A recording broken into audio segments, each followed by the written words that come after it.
With Vince McMahon protecting Roman Reigns at all costs, AEW's current interest in Aleister Black and Braun Strowman and more, this is Wrestling Up. My name is John and you're watching the Wrestling Report for June 13th.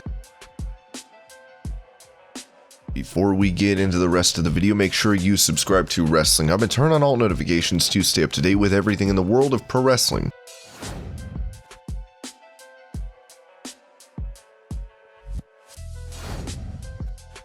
Speaking to comicbook.com, The Miz slammed critics over his zombie lumberjack match against Damian Priest from WrestleMania Backlash, and some people give us flack for going outside the box. And the problem with, I feel like today's world is that it's so easy to just literally go on the internet and just critique and say, this is terrible, this is horrible. With Miz out of action due to his injury, we'll have to see when he makes his in-ring return.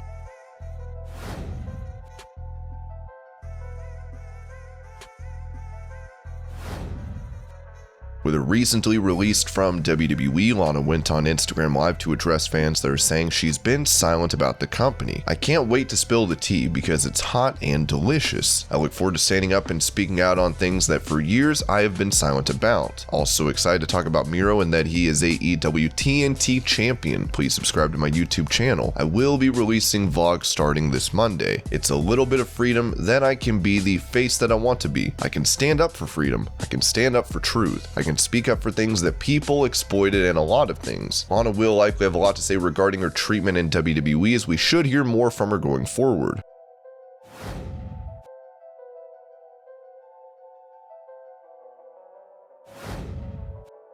On a global press conference prior to NXT TakeOver in Your House, Karrion Kross was asked if he will go down as the greatest NXT champion, with him hinting at a move to the main roster. I will tell you this, I don't plan on ever losing this title. That's number one. Number two, I don't plan on staying in NXT forever. And number three, find out on Sunday. These guys are showing up. I'm showing up. I'm planning on beating the tar out of all four of them. I'm leaving with this. That's my game plan. Why? Because it's personal.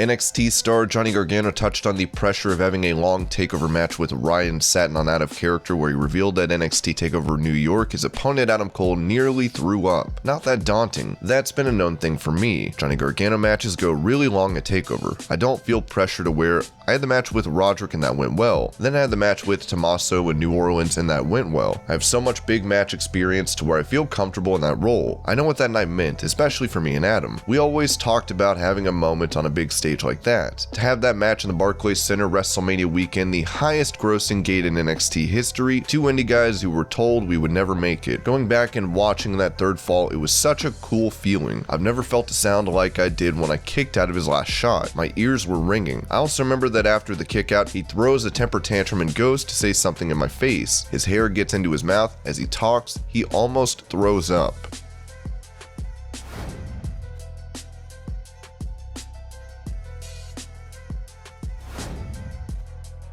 Following the releases of Aleister Black and Braun Strowman from WWE, Dave Meltzer has talked about the interest they are garnering from AEW, saying, I know AEW is interested in Tommy End, but I don't know anyone else for sure. Strowman is the weird one, because it's like, number one, to get him, it's gonna take a lot of money. Two, he is a big star and people know who he is, but he's not going to be a needle mover because he wasn't a needle mover in WWE, and he is 2 years past his peak as an attraction. Yes, when you go to a new company, it is a fresh face and you're beginning in someone new, but all I think about when you put Strowman in AEW is that it's exactly the kind of guy that AEW fans don't want.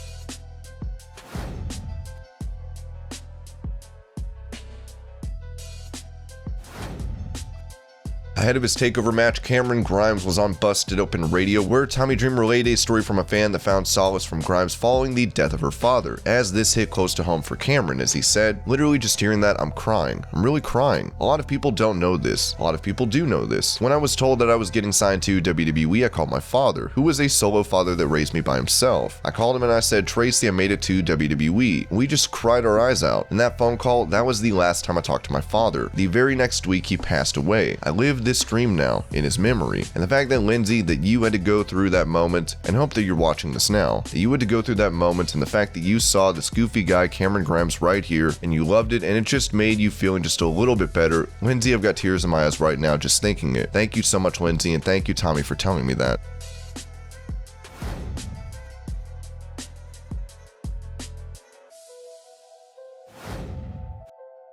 When asked which wrestler entertained him the most today, former WWE star Hornswoggle named an AEW talent, saying, "So I'm not going to jump on the bandwagon, but it's Orange Cassidy. I had the match with him, it's on YouTube for Beyond Wrestling. I didn't get the shtick when he was explaining it to me, and then he was telling me more about it. I was like, oh, okay. And then we had the match, and like the first thing out of the gate, I was like, holy moly, this is the greatest thing ever. I love him, and I feel like with him, it's so black and white with him. Like if you're a fan or not, no middle ground, and that's unfortunate, but I love him so much. I get such a kick out of him. Everything he does, literally everything he does is just entertaining to me. It's funny to me and people want to tear it apart. It gives away the business or whatever. I don't care. Giving away the business is when Beyond the Mat came out. The business has been given away for years. I don't care. This led to a discussion on how divisive comedy wrestling can be, as Hornswoggle noted. It's unfortunate, but not everyone likes vanilla ice cream or chocolate ice cream. It's wrestling. It's legitimately like the Baskin Robbins of entertainment. You're going to find something you really, really like and some things you're going to really, really hate and be disgusted with, but that's what makes wrestling awesome. That's why I can watch it with my buddies and with my son and with students of mine, because there's always going to be something somebody likes and they're not too keen on. You know, it's awesome. I think it's now that the crowds are back, I think it's just, you can imagine like him and Jericho stuff with 5,000 people. Unreal. It would have been the craziest thing.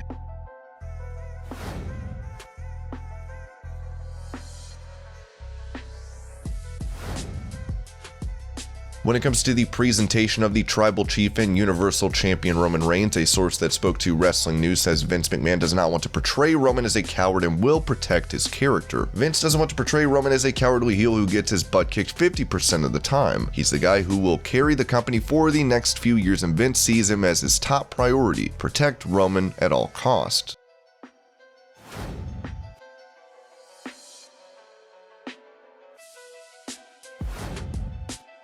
Going back to the topic of AEW's interest in Braun Strowman, recent AEW signing Mark Henry said this to TMZ Sports. "He's super high on my list. It's not an all Mark Henry decision, but there's already interest on both sides. So hopefully by the time he's allowed to wrestle in August, I think the middle of August, we can have a serious conversation about contractual things. But right now, there's interest on both sides." Henry also touched on another big man he would like to see in AEW, Big Cass 2. "I love that dude, but I don't want to talk to people when they have contracts with people. I don't think that's fair."